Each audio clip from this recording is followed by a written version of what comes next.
at 75 degrees. Yeah, Tom is 75 years old. How long have you known Tom? I've known Tom since 1968. I was first professed as a sister in Monroe, Michigan, and he came to do the liturgy, and he was newly minted bishop that about a month earlier. So that's when we first met. Now, Tom was the youngest bishop at that time. So. At that time, he was the youngest. He was 38, youngest bishop in the country. And now? Well, now he's 75, and under the Code of Canon Law, the bishops are required to write a letter indicating they would like to retire. And it's my understanding that he's done that more than once, but he hasn't done it according to how they would like it by canon law, because he feels that he has a lot of energy and service to give and doesn't need to retire, and so he, I don't believe, has requested retirement. And I think that's great. So he was the youngest bishop, and now I understand he's the oldest active. Well, Cardinal Maida is the same age, and he's active. He was asked by the Vatican to stay on after his letter of retirement request. So there are several bishops and/or cardinals, who are also bishops, obviously, who are active after 75, and it's usually that Vatican asks them to stay on after they've written. In this case, Tom has, as I understand, written it in a way that said he would like to stay on. And I think that's in process at this point. Well, you know, the whole point, though, it sounds like the Archdiocese or maybe the Vatican or would rather see Tom go in some regards. What is it about Tom that's kind of out of sync with the Catholic Church? Or is the Catholic Church out of sync with Jesus and the whole mission? Well, I think that the Catholic Church in 2005, it's hard to say what we mean by the Catholic Church.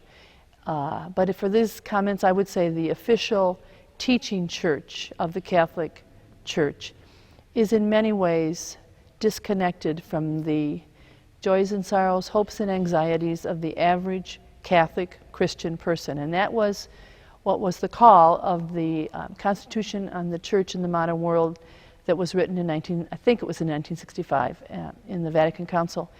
And the church seems so disconnected from my vantage point, and Tom seems as a bishop who has taken that challenge to enter into the joys and sorrows, the hopes, the anxieties of the average person very seriously. It's really transformed him since he was first ordained a priest, and certainly since he was ordained a bishop in '68. And almost from the beginning, he probably was out of sync because he stood up for issues that were maybe controversial or stances that focused on human rights. And sometimes when you focus on human rights, it's against power, whether it's the power of a government or the power of a church, institutional church. And so he is out of sync in that regard, and that is a pity, because we need leaders in society and in the church who can identify with our problems, help us sort through them, and bring the message of Jesus to them.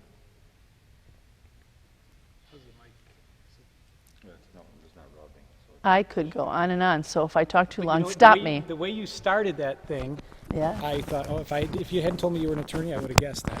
Because you started that well, in my, you kind of couched it a little bit, and I was just laughing. Bishop, or Father Norm Thomas and Jerry Singer and some of these other, these guys in their 70s, they're almost the radicals, the activists, and the very few priests that you see coming out now are these technicians or bureaucrats. I mean, what's happening here? I do think that we are becoming two churches, at least, at minimal. And it is a source of concern when the priests who have been really transformed by the Vatican Council's teachings are seen to be radical in a way where the term is used negatively. Radical means from the roots. So radical means literally from the roots, which for Christians and for Catholics is Jesus and the Gospels. And so it's a compliment to be a radical, although in society we tend to think of it as somebody out of the mainstream. Would that we were all radicals, we would have a better more faith-filled church, I think. But it is true, and the men, and in this case we're talking about the ordained clergy, they are aging, and what will happen after they're gone, I think we'll have to hope that people who have been touched and formed, if you will, transformed as well, will take up the message. But it may be that the institutional church won't be there for them. I don't know. That's a fear I have, actually, a very strong concern that we won't, not only will there not be enough priests, that's just one issue, but will there be a church that's true to the gospel? In Detroit, there aren't any Catholic schools, high schools, except the ones that the Jesuits are running. And to me, it seems like an abandonment of the Beatitudes, of the gospel, of Luke, caring for the poor, the needy, the homeless. The city is easy to abandon, and it seems like the Church of Detroit is doing that as well. So it's a source of concern. Well, how is, I think Barry Rita said, Father or Bishop Tom is like a prophet in our time. Can you describe if he is or who he resembles? Or Excuse me. Let's get that mic. This mic cable is just.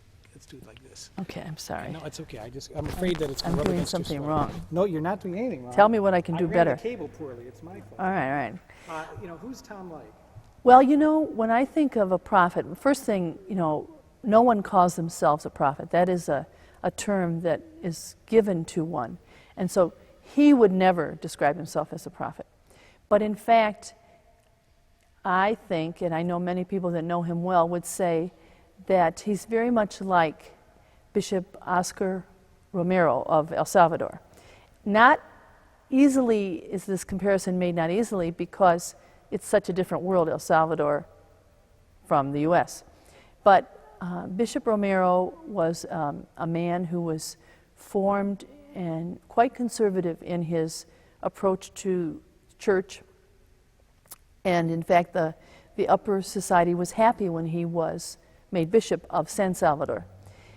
And yet he was a man who let himself be touched by the poor. In that time, they were in civil war. So the poor were literally being murdered. And the people murdered were the catechists, healthcare workers, union organizers, anyone who was taking care of the physical, spiritual needs of the poor. And he was transformed when he saw these people being treated the way they were, being killed, being disappeared, etc. He opened his seminary grounds for them to live. He gave press conferences every Sunday after church decrying the murders.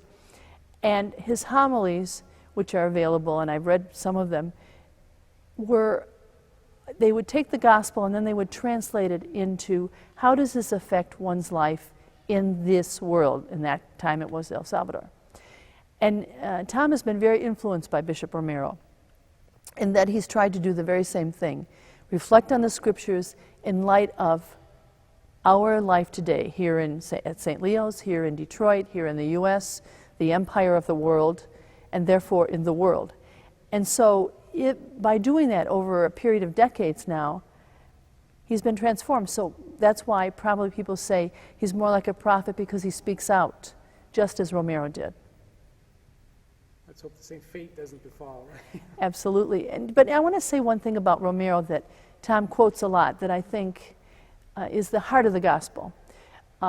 Bishop Romero had many death threats, and yet the day before, or a couple days before he was murdered, he told the soldiers, who were these poor guys on either side, Civil War, he said, lay down your arms, you're killing your brothers, and stop it. And about 10 days before he said that in a homily, he said to an interviewer of a journal that he said, I've been threatened with death many times. And as a Christian, I believe in resurrection. So I'm not afraid of death ultimately. But you may tell the people this, if they murder me, you may tell them I already forgive them. Now that to me is what Jesus did on the cross.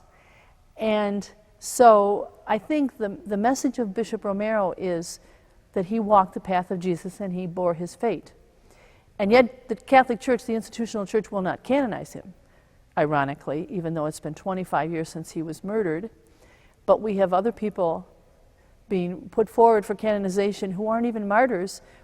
There's no question in my mind and in many, and in the people of El Salvador, that he is a martyr. They consider him that. But when you look at Tom Gumbleton, he has been inspired by Oscar Romero and other people, lay people as well, who have given up their lives for what they believe in to try to imitate the work of Jesus.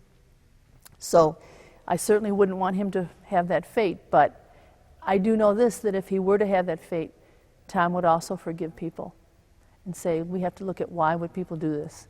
Just as he said after 9/11, we have to ask, why are people driven to this, and what can we do? And when we have murders in Detroit, what are the social factors that at least lead to some of this? You can't say that a person is not at all personally responsible, but there are factors that add to it, and he would want to do that, attend to that.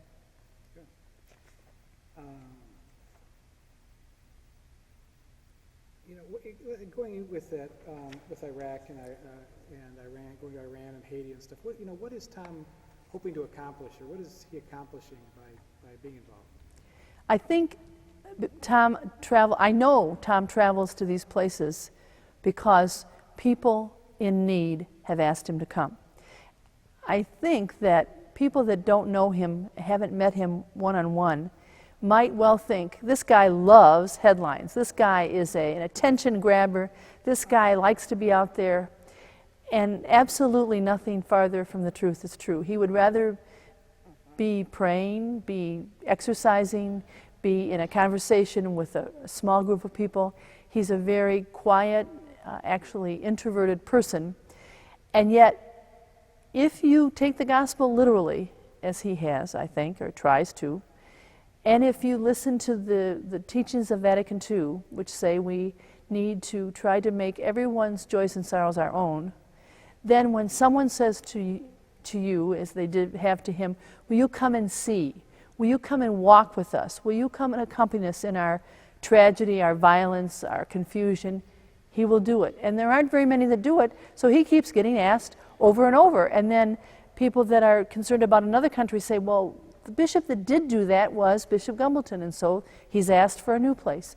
And that's how it happens, but it's not his preference to be out there with the headlines at all. Well, you see him with a bullhorn, and people just assume, oh, well, he's outspoken or whatever, but it's... You do see him with the bullhorn. We did see him in the newspaper strikes. You see him at peace marches. I see him at those. And I can only say with utter confidence, he would rather not be there. He would rather the problem weren't there that he felt he had to join with others to address. He would rather not have the problem. But if there is the problem, then he would put his energies toward doing whatever a person can do. And Bishop Romero said, all of us can do something. And since Tom has, I think, in some ways modeled his ministry on Bishop Romero's, he tries to do something, knowing that that isn't the whole answer, but being with people in their suffering is often the most we can do, and he does try to do that.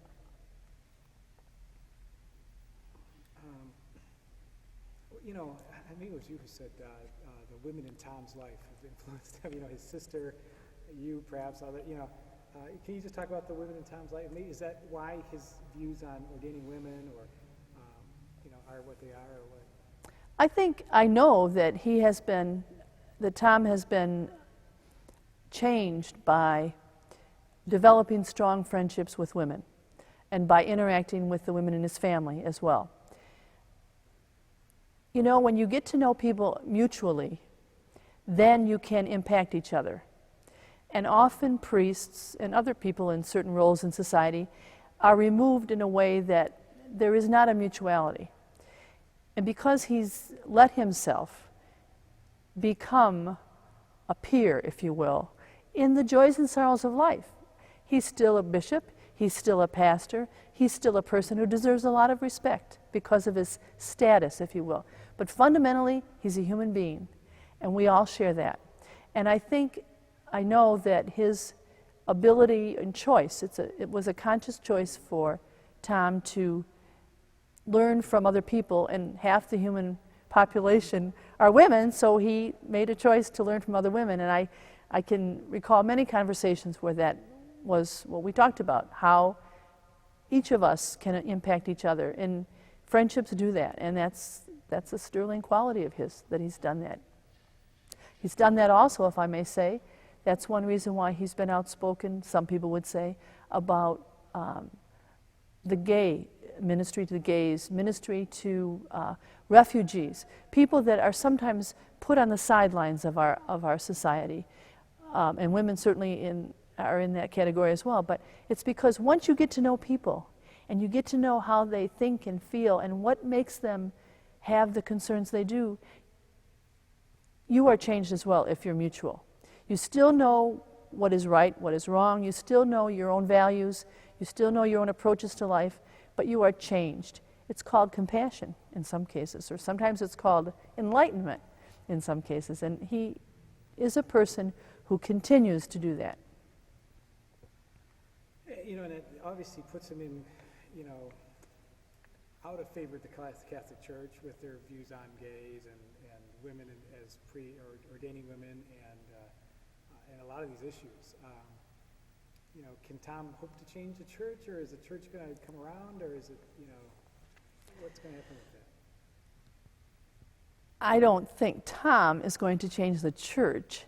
I do believe that, just like I would say about myself, I have issues about how our government is run. I have issues about how our church is being led. I don't think I'm going to change them, but I do believe that as a person gifted with the gifts that each of us has, in my case, in Tom's case, we have gifts, and I think we have to use them to do our part to create a better society. One of the common, frequent themes of Tom's homilies are that the reign of God is to be created while we are here on earth, and that each of us needs to share our gifts and talents to help bring that about. It doesn't mean it'll be brought about tomorrow, but each person is entitled to feel loved, to feel sheltered, to have food, to have mercy, to have attention, have education. And so if we use our gifts to try to create a world where that will happen for more and more and more people, then that's maybe not changing the structure, but it's bringing about the reign of God, which we are all called to do in our own ways.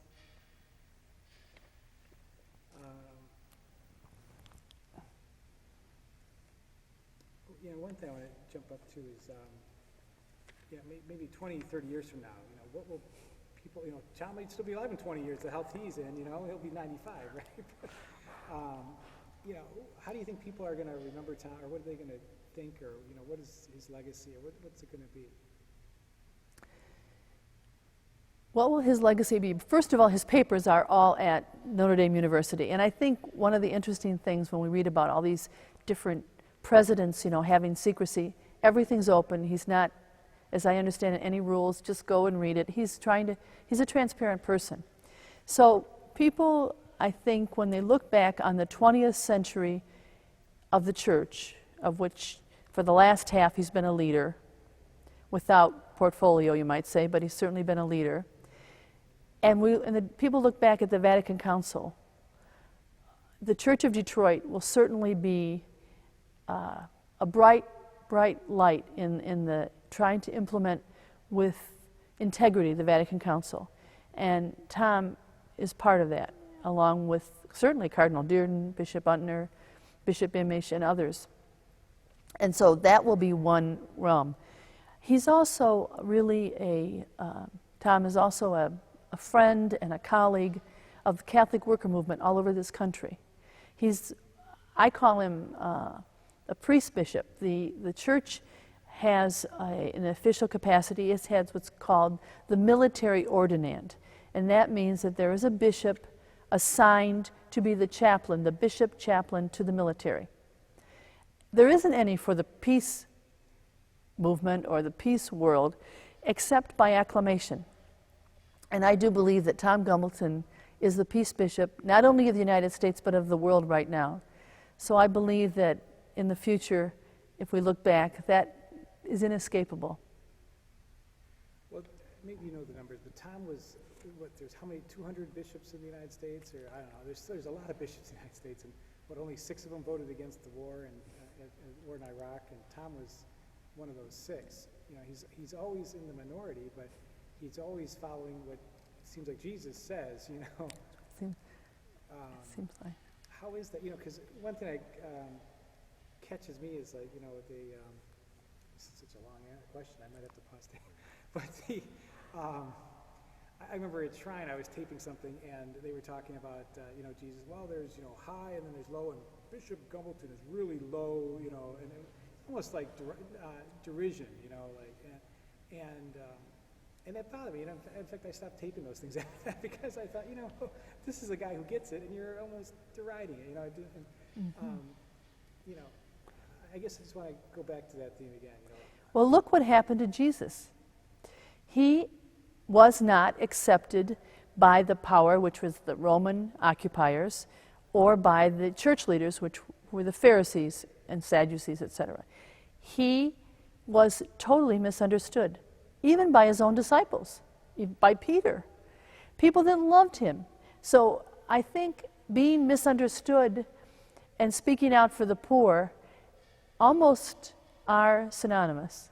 Because most of us, I'm going now from the time of Jesus to now, we're invested in what we have. And when someone says, think differently, let go, it's hard. I remember my first trip to El Salvador in 1987. Bishop Gumbleton was part of that trip. And I came home and it was the middle of Advent, so everything was Christmas, Christmas, Christmas. And I had just been with children who had absolutely no toys, who were in the middle of a civil war, who if you gave them, you know, a little piece of candy, they thought it was the end of the world, a positive thing for them.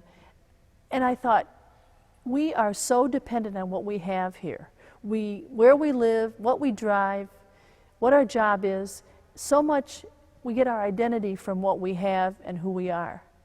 And when you have the privilege of being in a country that is desperately poor, and you see people who believe they're worth everything because they're God's creature. And I have stories of that. One woman said to me, please stay in our village overnight, and we couldn't stay because we had military passes and we could not stay. And she said, but you have to stay. And I said, well, why? And she said, because you've never seen anything more beautiful than my children waking up in the morning. And I have not forgotten that woman for 18 years. She couldn't think of anything more beautiful than her child waking up in the morning, or the children of the community. And I thought, she gets it. There is nothing more beautiful than human life. And yet we have covered it over with, all of us, myself as well, with clothes and cars and addresses and jobs. But when we face death, or when we meet people who live where everything is precarious, they sometimes get it right. And I think that's what has affected Tom, is he's been in so many situations where you meet people who get it right. And I think that's when we say Jesus loved the poor. Everybody gets mad. Well, what about us? And I include myself, I'm not poor. But the fact is, you see in the poor who get it right, and not everybody who is poor does, but who get it, realize there's nothing more important than the gift of living and the gift of loving. And those are gifts. You can't earn them. You can't make somebody love you. You can't keep yourself alive. You can end your life, but you can't really keep yourself alive. And those are gifts. And so I think when you're close to those realities, everything changes. And so to go back to your question, I think we look at Jesus, we say he loved the poor especially. They have a lot to teach, as he would say. And I think Tom has experienced that as well. And so people that aren't willing to try to become poor, that's all we're asked to do, is to try to live more simply, try to identify, try to share, try to create a better world. They're threatened, and so some ways of dealing with that are to name call. Well, you know, since we're talking about living that way, how does Tom live? You know, we haven't gotten to that point, but how does Tom live?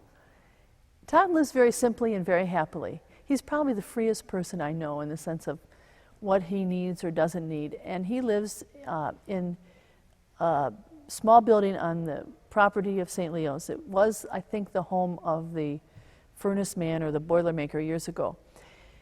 And he shares this little building with the parish staff who have their offices there. So he has a bedroom and he has a little room, he calls it, I think, a sitting room or an office.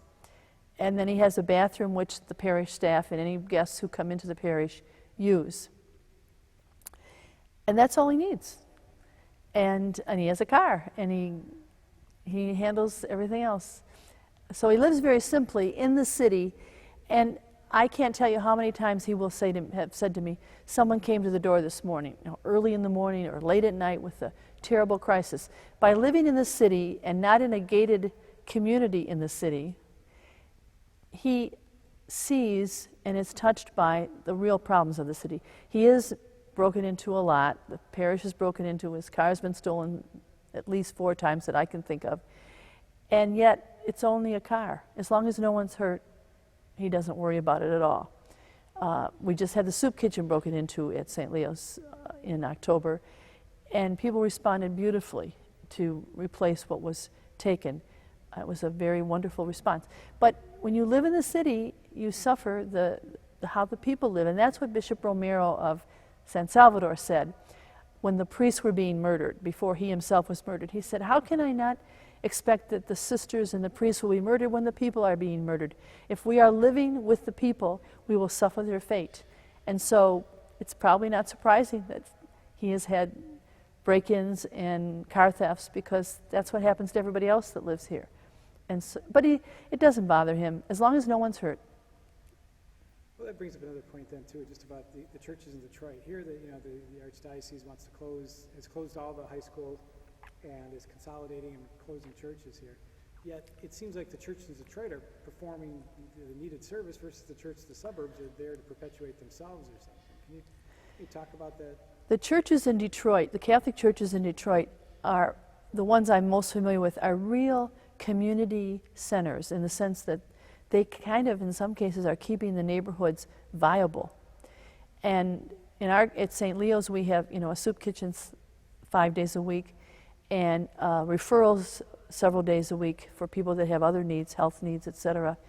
But other places are doing the same, and so it's critical to the health of Detroit to have these places where people can come for help and for solace.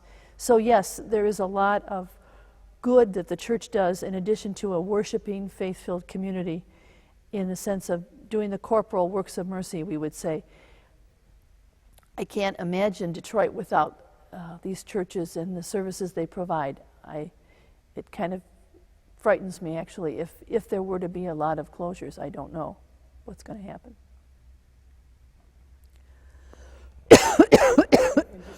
Excuse me. Can keep you going for a while here. That's okay.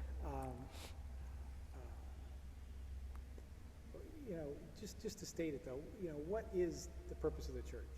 What is the function or the purpose of the church, the Catholic Church? Well, the Catholic Church is really the continuation of the works of Jesus. That's what it really goes back to. It's gotten a little off focus because it became identified with the political powers. And when it did that, it took on, over the centuries, the characteristics of monarchs. That's why we have mitres, we have staffs, we have dress that looks like royalty of an era. And so then the church codified rules, which is appropriate to try to make the teaching clear, and it set procedures. But in the course of setting the procedures for, let's say, ordination or whatever, I think it lost something of the origins and the spirit of the origins. And sometimes, even for example, at the coronation installation of the Pope last spring, I looked at it on TV and I thought, I have to remember this is the Church of Jesus. And it seemed so disidentified. First of all the people there were men, so you're missing half of the population being represented in terms of gender. And it just seemed beautiful in the sense of a beautiful ceremony and very respectful, very reverential, and that's important to have in the worship of church. But it's also, there's more to it, and it's the soul that's missing of the church. And I'd say the Beatitudes are not lived in a vibrant way. They're not talked about in a vibrant way in the church. And so if we think of the church as the continuation of the life of Jesus in worship, in the liturgy, through the sacraments that carry on aspects of his ministry, and in the Beatitudes, that's what the church to me should be. And I think it often gets lost with all of the dressings of history. And so we need to kind of go back to the core, bit by bit.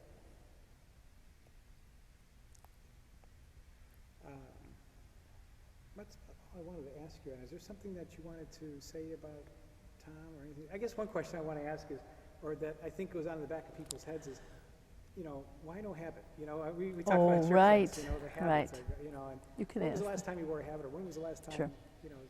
that to me is interesting. Our community after Vatican II, which ended in 1965, and that's the year I joined the community, so I'm a post-Vatican religious, but I did receive the entire habit, which was a beautiful blue IHM, Immaculate Heart of Mary habit.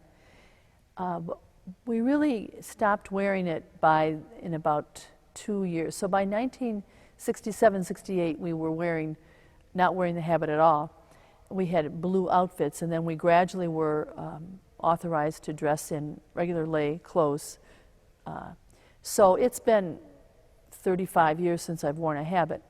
But what I always think about the habit is a story I had, an exchange I had with my mother in the late 60s and early 70s, in that she was concerned that without a habit, I would not be treated with respect. And my response was, of course, she knew and I know that everyone deserves respect, no matter how they're dressed, no matter what their status in life. And so I think that kind of epitomizes one of the big changes that the Vatican Council brought about. We are to look out to the world, see everyone as our brother and sister, everyone, no matter what their status in life is, no matter how they're dressed, and so that we would not be barriers because of how we're dressed to people. We stopped wearing the habit. Now I know I've met people over the years who said they found that being in a habit, people would come up to them with their problems.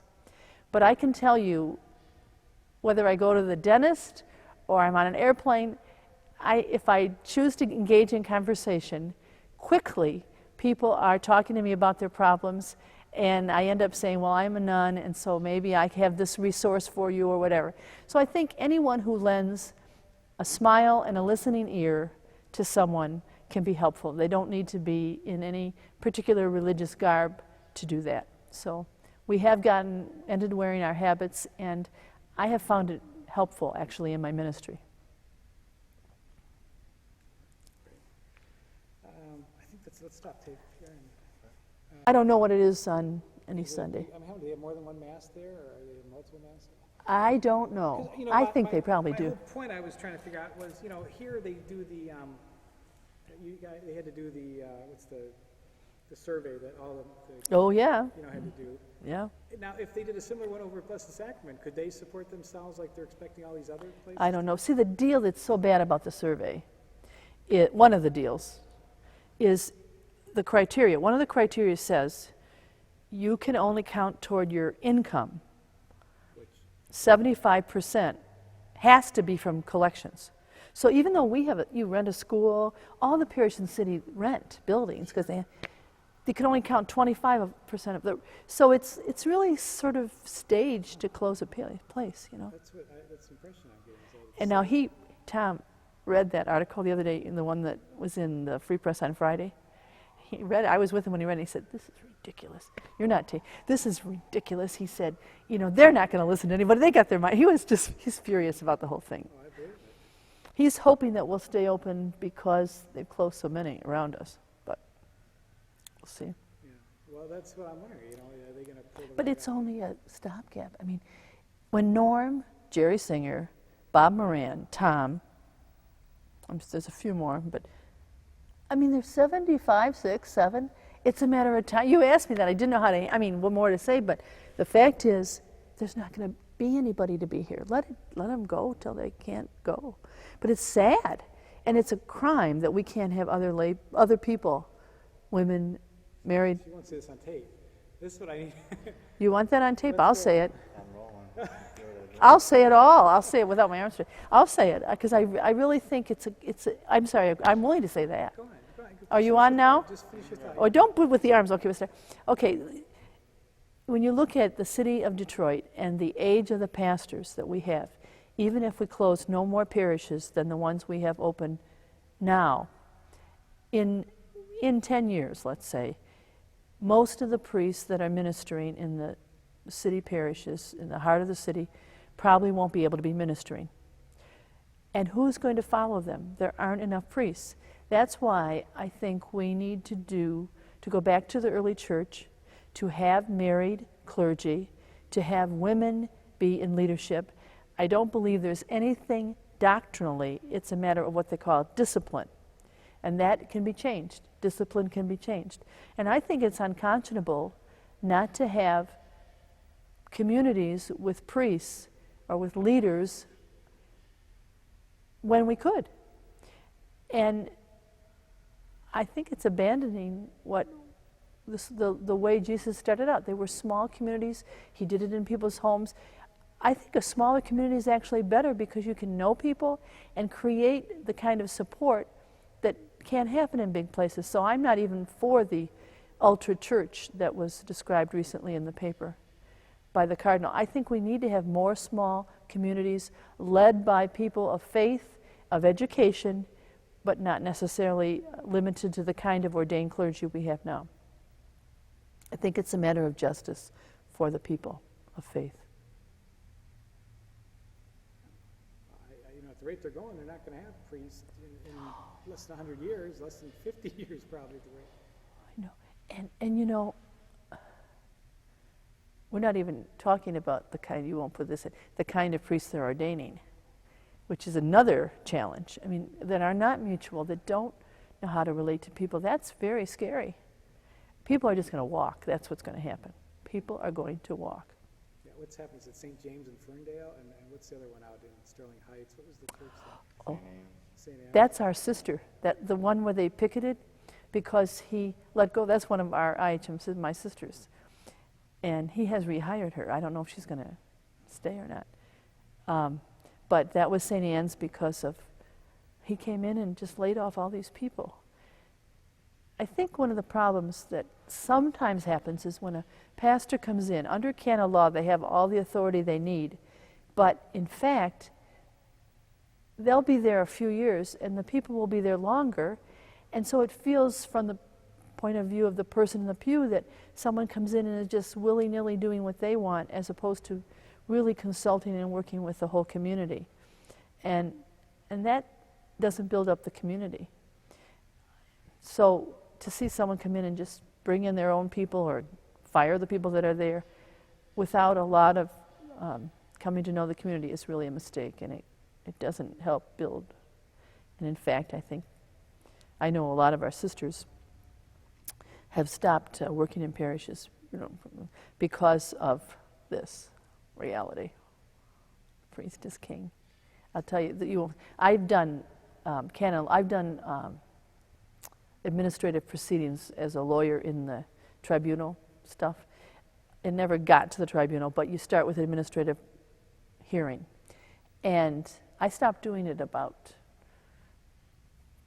17 years ago or so because someone would bring a complaint and I would represent them and we would get the information, and then the chancery would say, well, Father, who would be the person being complained against, Father doesn't want to respond and doesn't want the hearing, so it didn't have to be under canon law. So why have a procedure if most of the cases are going to be against the parishes? If the priest doesn't have to participate, there is no procedure. And you'd get people's hopes up. So I finally said, I don't do this anymore because it just raises people's hope, and then they get more angry. So and it was Tom who got me involved in a couple of them. People would call him with troubles. He'd say, I know a friend who can help you. But other than get some money for somebody, they don't get the respect of a hearing where they can lay out their problems. I had a priest say to me when I did my first hearing, he said, well, I'm a Monsignor, he's since died. He said, I'm a Monsignor and I'm a priest and I represent God. Well, I guess you can't go too far after you had that conversation. I said, you're not really serious, are you, Father? I mean, I really couldn't believe it. Yeah, there's my argument. I represent God. Yeah. We all do to the degree we're created, right. But other than that, I represent God. Yeah. So God's attorney over here. That's right. So anyway, I've had my share of due process in the church. I told Bishop at that time, he wasn't a bishop, begins with M. He's gone now. He's in another diocese. He's got a diocese. Well, that's something I could say about Tom not getting diocese. Okay. You asked me if he was the youngest bishop in the country, and he was when he was ordained a bishop. And he's probably has maybe set a record for being the youngest bishop ordained who never left being an auxiliary, who never became an ordinary, which means have his own diocese. And I think to anyone that knows the situation, whether they're another bishop, a priest in this diocese, any layperson that knows the situation would know why. If you consider becoming an ordinary, a reward, if you will, for good behavior and good pastoring, etc., then you might say he must be a bad pastoring or bad behavior. And I think it's a punishment, if you will, because he didn't follow the rules and look over his shoulder and do what it took to get promoted. I think many Catholics in the peace community would say good, because then he's been able to attend to so many of the problems that people have brought to him and give talks and travel and do the works of mercy, but that he might not have been able to do if he were an ordinary, had different responsibilities. But I think it would be fair to say that anybody would agree that Tom Gumbleton has been punished by the hierarchical church for his, some people would say he's being punished for his stands.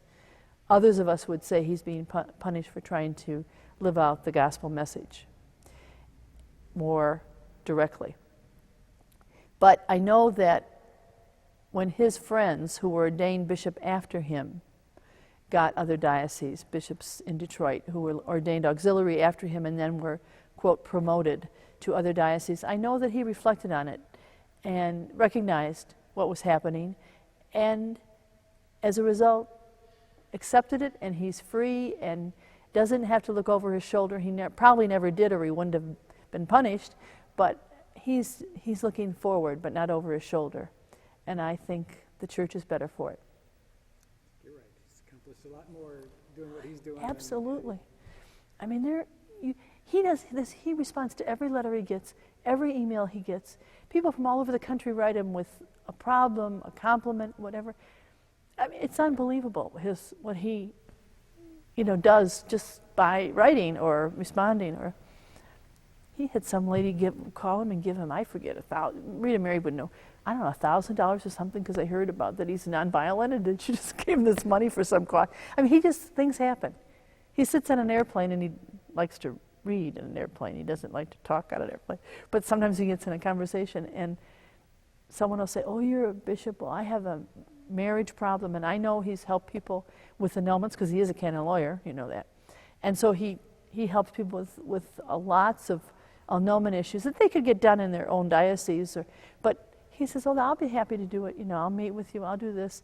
He just is there for whatever the need is. And if he can't do it, he'll say so. But he doesn't preserve himself. So but as I told you, he's got feet of clay. We all do. Every one of us. So when I say all these wonderful things, I don't mean to, he's not on a pedestal. He's just does a lot of good things, and the world's better because of it.